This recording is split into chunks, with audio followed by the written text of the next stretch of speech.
মানে মেয়েটা ভেতর থেকে খুব নরম কিন্তু বাইরে হ্যাঁ, থেকে বাইরে শক্ত। থেকে শক্ত। ওর মায়ের সাথে রিলেট করবে। পাই টু পাই হিসেবে হোটেলে মানে কেউ পালাতে পারবে না 1 টাকা না দিয়ে। ইনফ্যাক্ট আমি যখন এই হোটেলে ঢুকেছিলাম ও অ্যাকাউন্টের মানে ক্যাশ বাক্সে হ্যাঁ, ও ক্যাশ বাক্স সামলায়। আমাদের বাবা বা কোনো পুরুষ মানুষ ওরকম লাগবে সেটা ফিল করি। আমরা কেউ ফিল করি না হ্যাঁ, আর সেটা আমি ফিল করি বলে সারাক্ষণ বকা খাই। মানে এতটুকু আমাদের কারণ আমি আনন্দের বাবা কমতি বাবা নেই, বাবা শান্তি।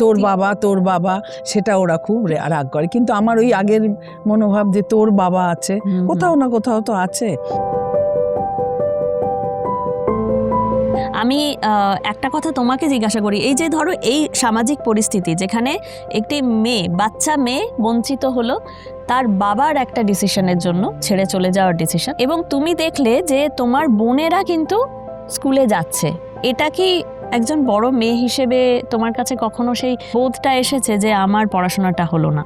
না, আমার মনে হয় না। ওর যদি কখনো মনে হতো যে ও যদি মাকে বলতো যে না আমি পড়াশোনা ছাড়বো না, মা ওকে একবারের জন্য জোর করতো না। ওর যদি মনে হয় যে কানের দুলটা দিয়ে দিলে আমার বোনের ভালো হবে, ওর তারপরে একটা ভাবনাও আসবে না যে আমার দিলাম। আমার বলতে কি সেটা সাথী বোঝে না, আমার পরিস্থিতির সাথে সাথে বড় হয়েছে।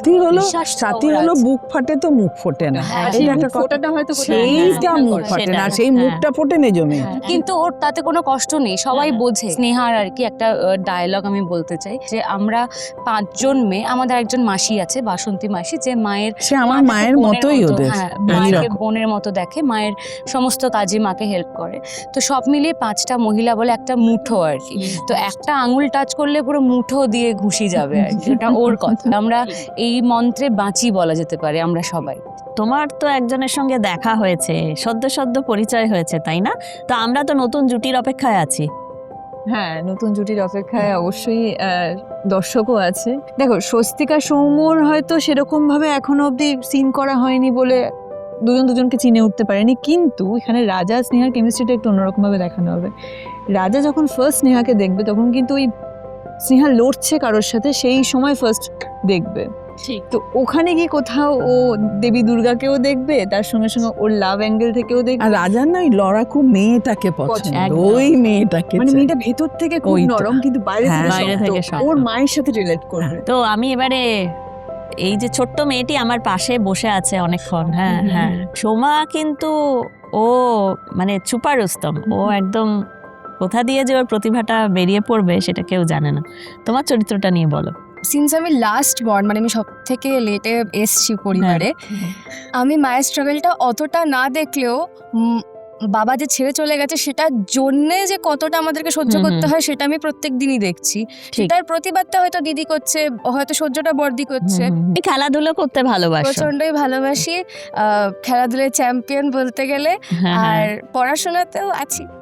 আচ্ছা আচ্ছা, আরেকটাতে আছে কি পাই টু পাই হিসেবে হোটেলে, মানে কেউ পালাতে পারবে না 1 টাকা না দিয়ে। ইনফ্যাক্ট আমি যখন এই হোটেলে ঢুকেছিলাম ও অ্যাকাউন্টের মানে ক্যাশ বাক্সে হ্যাঁ, ও ক্যাশ বাক্স সামলায়। এটা আমি সবার উপরে একটা কথা বলতে যে আমরা বলছি বটে যে আমাদের জীবনে বাবা নেই, বাবা ছেড়ে চলে গেছে, কিন্তু মানসিকভাবে সেটার কোনো কষ্ট, কোনো কমতি আমরা কেউ ফিল করি না। আমরা আমাদের রোজের জীবনে বাবাকে প্রয়োজন হয় না। মানুষের বানানো ওই সমাজের নিয়মে যদি কোনোদিনও বাবার দরকার হয়, হয়তো বাবার কথা ওঠে বা বাবাকে হয়তো প্রয়োজন হতে পারে। তার বাইরে আমাদের বাবা বা কোনো পুরুষ মানুষ ওরকম লাগবে সেটা ফিল করি, আমরা কেউ ফিল করি না। আর সেটা আমি ফিল করি বলে সারাক্ষণ বকা খাই। এতটুকু কারণ আমি বাবা বাবা বাবা তোর বাবা সেটা ওরা খুব রাগ করে, কিন্তু আমার ওই আগের মনোভাব যে তোর বাবা আছে, কোথাও না কোথাও তো আছে, তোর বাবাকে দরকার হবে, মানে সেটা ওরা। সোসাইটাল ভিউ থেকে যখন আমরা দেখি যে একটা ফ্যামিলি কমপ্লিট হতে গেলে একটা ম্যান অফ দ্য হাউস, মানে একটা পুরুষ মানুষকে থাকতেই হবে, সেটা কখনো মনে হয় না। কারণ আমাদের 5টা মহিলা 5 জনই দে কমপ্লিট দ্য ফ্যামিলি, আর কাউকে একদমই তাই। আর মানে এটা এই অন্নপূর্ণার লক্ষ্মীরা কিন্তু সমাজের প্রতি একটা অন্যতম নিদর্শন রাখছে।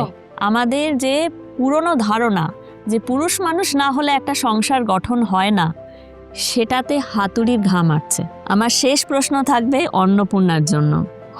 এই যে বহু লাঞ্ছিত মহিলা, যে যারা সত্যি সত্যি কোনো কিছুই পায়নি, স্বামী ছেড়ে চলে যাওয়ার পরে তাদের নিজেকেই ভাবতে হয়েছে নিজে কি করে বাঁচবে, তার সন্তান সন্ততিদের নিয়ে কি করে বাঁচবে, এদের জন্য তোমার বার্তা কি থাকবে? শুধু আপনাদের বলি, নিশ্চয়ই কারুর না কারুর সাথে অন্নপূর্ণার জীবনের মিল হবে।